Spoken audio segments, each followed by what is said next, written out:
Bonjour et bienvenue dans cette vidéo, pour cette édition de l'actualité du Real Madrid, en ce lundi 10 juillet 2023. Si t'es nouveau sur la chaîne, n'hésite pas à t'abonner, et d'activer la cloche de notification, pour recevoir une notification dès que je publierai une nouvelle vidéo, et mets aussi un j'aime et un commentaire à la vidéo, pour me soutenir. Merci, et commençons.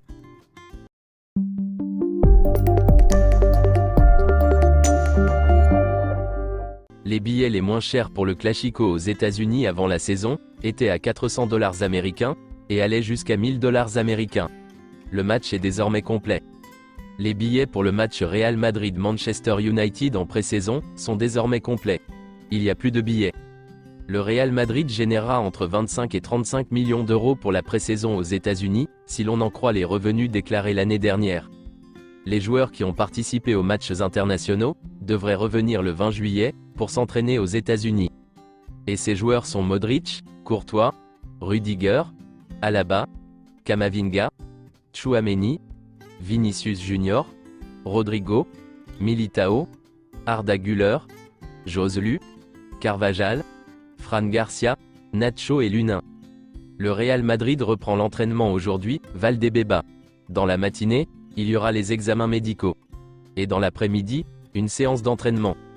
Voici les joueurs qui reprendront l'entraînement aujourd'hui.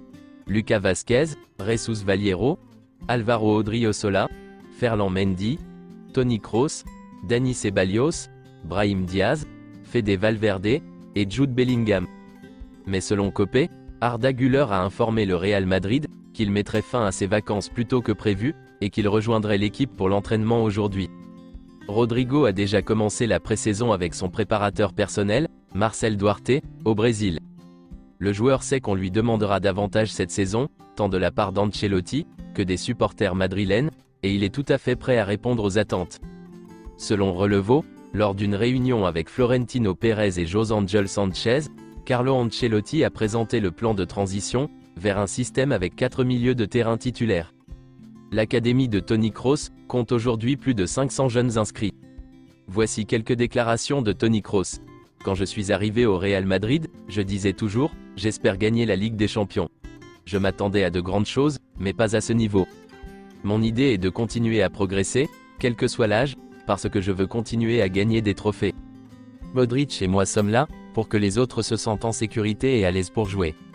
Nous devons aider les jeunes, et c'est ce que nous ferons. Tous les joueurs du Real Madrid ont la même mentalité, car nous n'abandonnons jamais. Quelques déclarations de Gareth Bale. Je voulais jouer pour le Real Madrid, et j'ai vécu des moments incroyables. Mais il y a aussi eu des moments difficiles, où l'on se sent très seul. Mon transfert au Real Madrid? Je n'ai aucun regret, j'ai pris la bonne décision.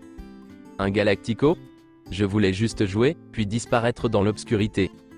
Ronaldo et Benzema, c'est une des raisons pour lesquelles j'ai rejoint le club, pour jouer avec ces deux-là, et les autres derrière eux, comme Modric, Xabi Alonso, et ensuite Toni Kroos.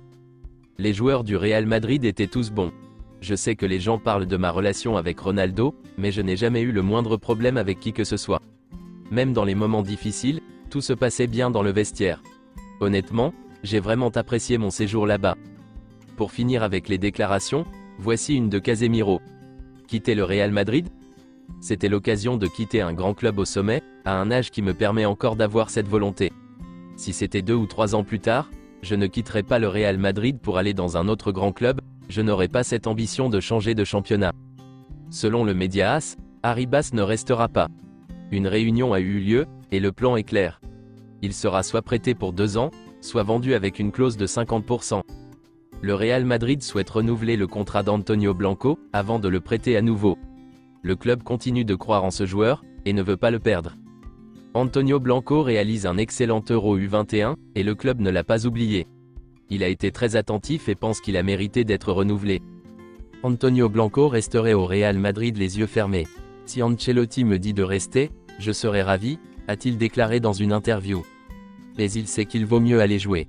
Il sait qu'à court terme, il devra faire carrière loin du Real Madrid. Victor Osimhen est le plan B préféré d'Ancelotti, si le club ne signe pas Kylian Mbappé. Kylian Mbappé a fait une interview à France Football, et voici quelques-unes de ses déclarations. Est-ce que les gens banalisent mes performances? Oui, mais en même temps, je ne leur en veux pas. En France, on m'a vu grandir, on me voit tout le temps, au PSG tous les week-ends, ou en sélection. Et ça fait des années que je marque beaucoup. Donc, pour les gens, ça devient normal. Je ne me suis jamais plaint que mes performances soient banalisées. Moi-même, je banalisais ce que faisait Messi, ce que faisait Cristiano Ronaldo, ce que faisaient les grands joueurs. Je pense que jouer au PSG, ça n'aide pas beaucoup, car c'est une équipe clivante, un club clivant. Donc, bien sûr que ça attire les mauvaises langues. Mais ça ne me gêne pas, car je sais ce que je fais et comment je le fais. Ce qu'il manque au PSG pour gagner la Ligue des Champions? Je ne sais pas ce qu'il manque au PSG pour gagner la Ligue des Champions. Ce n'est pas trop une question pour moi. On a fait ce qu'on pouvait, point. Il faut parler aux gens qui font l'équipe, qui organisent l'effectif, qui construisent ce club. Moi, j'essaie juste de faire mon boulot du mieux possible. Je suis un compétiteur, quand je joue, c'est pour gagner. Peu importe avec qui vous me faites jouer, peu importe mon maillot, peu importe l'endroit, peu importe l'année, je ne serai jamais rassasié de gagner, et encore moins d'un trophée que je n'ai pas gagné, comme la Ligue des Champions. Une partie du vestiaire du PSG est en colère contre Mbappé, après son interview. L'interview de Kylian Mbappé a en effet mécontenté de nombreux joueurs, qui ont contacté Nasser.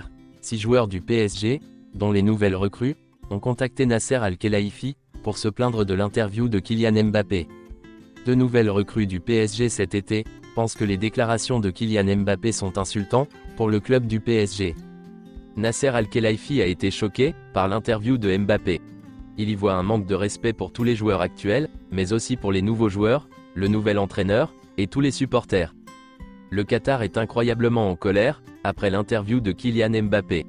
Les propriétaires estiment qu'il fait preuve d'un manque de respect total. Le Real Madrid attend que le PSG fixe un prix pour Mbappé. Le PSG veut résoudre la situation de Kylian Mbappé le plus rapidement possible, en juillet. Des sources au PSG pensent que Kylian Mbappé a déjà un accord avec le Real Madrid, pour 2024. Le PSG attend maintenant que Kylian Mbappé communique directement sa décision, avant de fixer le prix. Le PSG veut que la question de Mbappé soit résolue rapidement, mais le Real Madrid veut rester silencieux. Le PSG sera obligé de vendre Mbappé pour un montant raisonnable, s'il reste ferme dans sa décision.